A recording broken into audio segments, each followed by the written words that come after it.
தமிழகத்தில் தாவேக ஆட்சி அமைந்ததிலிருந்து மின் கட்டணம் பல மடங்கு உயர்ந்துள்ளதாக குற்றச்சாட்டு எழுந்து வருகிறது.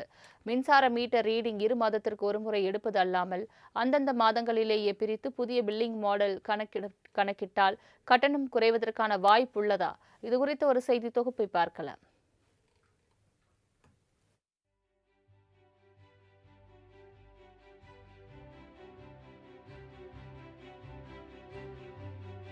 தமிழ்நாட்டில் கடந்த 1987 ஆகஸ்ட் முதல் தற்போது வரை கிட்டத்தட்ட 39 ஆண்டுகளாகவே மின் கட்டணம் என்பது 2 மாதங்களுக்கு ஒரு முறையே கணக்கீடு செய்யப்பட்டு கட்டணம் வசூலிக்கப்படுகின்றன. இதுவரை தமிழ்நாட்டில் மின்வெட்டு பிரச்சினை, அவ்வப்போது மின் கட்டணம் உயர்வு குறித்த அறிவிப்புதான் மக்களை ஷாக்கடைய வைத்தது. ஆனால் சமீபத்தில் தமிழகம் முழுவதும் மின் கட்டணமாக குடும்பத் தலைவர்களுக்கு வந்திருக்கும் அறிவிப்பை பார்த்தால் ஷாக் தான். தாவேக ஆட்சி அமைந்தது முதல் பல்வேறு பகுதிகளில் அறிவிக்கப்படாத மின்வெட்டும் நிகழ்ந்து வந்தது. இதற்கு சிலரின் சதிச்செயலே காரணம் என ஆளுங்கட்சி சார்பில் தெரிவிக்கப்பட்டது. இதனையடுத்து மின் கட்டணம் குளறுபடி மக்களிடையே கொந்தளிப்பை ஏற்படுத்தியது. சில மாதங்களுக்கு முன்பு வரை மக்கள் செலுத்தி வந்த சாதாரண கட்டணத்தை விட 2 மடங்கு 3 மடங்கு வரை அதிகரிக்க தொடங்கியது. தாவேக ஆட்சி அமைந்த பின்பு 200 யூனிட் மின்சாரம் தள்ளுபடி என்கிற அறிவிப்பை கேட்டு சமூக வலைதளங்களில் மகிழ்ச்சியில் பொங்கிய சின்னத்திரை நடிகையும் கூட அன்றைக்கு சொன்ன தனது கருத்தை வாபஸ் பெறுவதாகவும் தற்போது மின் கட்டணம் உச்சத்தை தொட்டுள்ளதாகவும் வேதனை தெரிவித்திருந்தார்.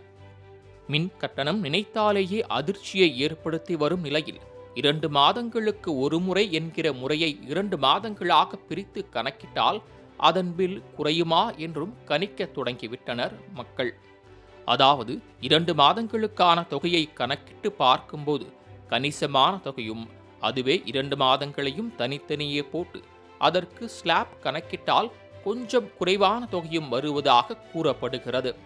உதாரணமாக ஒருவரின் வீட்டில் 1370 யூனிட் வரை மின்சாரம் செலவாகிறது என்று வைத்துக் கொள்வோம். 1 முதல் 100 யூனிட் மின்சாரத்திற்கு கட்டணம் இல்லை.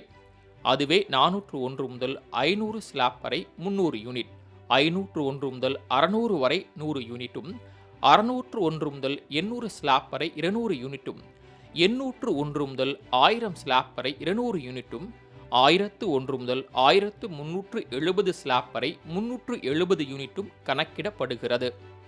இந்த வகைகளின்படி 100 யூனிட் முதல் ஒரு தொகை, 200 யூனிட்டுக்கு குறிப்பிட்ட தொகை கணக்கிட்டு பின்னர் மொத்தமாக சேர்க்கப்படுகிறது.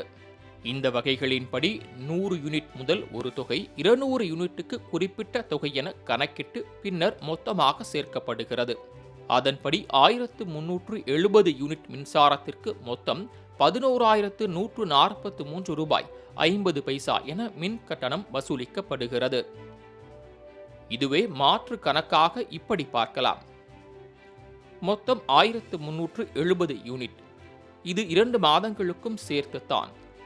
ஆனால் இதை 2 மாதங்களாக பிரித்தால் ஒரு மாதத்திற்கு 685 யூனிட் என இருக்கிறது. சரி, இப்படி 685 யூனிட்டுக்கும் ஒவ்வொரு மாதமும் ஸ்லாப் போட்டால் எப்படி இருக்கும்? 101 முதல் 400 ஸ்லாப் வரை 100 யூனிட், 401 முதல் 500 ஸ்லாப் வரை 300 யூனிட், 501 முதல் 600 ஸ்லாப் வரை 100 யூனிட், 601 முதல் 685 ஸ்லாப் வரை 85 யூனிட். ஆக மொத்தம் 685 யூனிட் மின்சாரத்திற்கு 3,683 ரூபாய் 25 பைசா கணக்காகிறது. இதையே 2 மாதங்களாக சேர்த்தால் மொத்தம் 7,366 ரூபாய் 50 பைசா ஆகிறது. இதற்கு முன்பு 2 மாதங்களுக்கு ஒரே ஸ்லாப் பிரிவில் பார்க்கும்போது 11,143 ரூபாய் 50 பைசா. ஆனால் தனித்தனி மாதமாக பிரித்தால் 3,777 ரூபாய் வாடிக்கையாளர்களுக்கு முற்றிலும் குறைகிறது. இதையே ஒரு வருடத்திற்கு பார்த்தோமேயானால் வருடத்திற்கு 6 முறை மின் கட்டணம் செலுத்துவோருக்கு கிட்டத்தட்ட 22,000 ரூபாய் வரை குறையும் என்பதால் அதிகமாக கட்டணம் செலுத்தும் மக்களுக்கும் இது ஓரளவு ஆறுதலாய் அமையும். தமிழக அரசை பொறுத்தவரை மின்சாரத்துறையில் இருக்கும் லுக்கேஜை குறைப்பது, நிர்வாகத் திறனை உயர்த்துவது போன்ற நடவடிக்கைகளில் மும்முரமாக இறங்கி வருகிறது. மாநில நிதிநிலைக்கு அது முக்கியம்தான் என்றாலும் மக்களின் சுமைகளை குறைப்பதும் அரசின் கடமைதான் என்பதை மறந்துவிட முடியாது. ஆகவே 2 மாதங்களுக்கு ஒரு முறை கட்டணம் என்பதை ஒரே ஸ்லாப்பில் கணக்கிடுவதை காட்டிலும் மொத்த யூனிட் மின்சாரத்தினை 2 மாதமாக பிரித்து அதற்கு தனி ஸ்லாப் முறைப்படி கணக்கிட்டால் பொதுமக்களுக்கும் சுமைகள் குறையும். அரசின் மீதும் மக்களுக்கு நற்பெயர் கிடைக்க வாய்ப்புள்ளது. தமிழகத்தில் புதிதாக அமைந்திருக்கும் தாவேக அரசு இந்த புதிய பில்லிங் மாடலை உருவாக்குமா? பொறுத்திருந்து பார்க்கலாம்.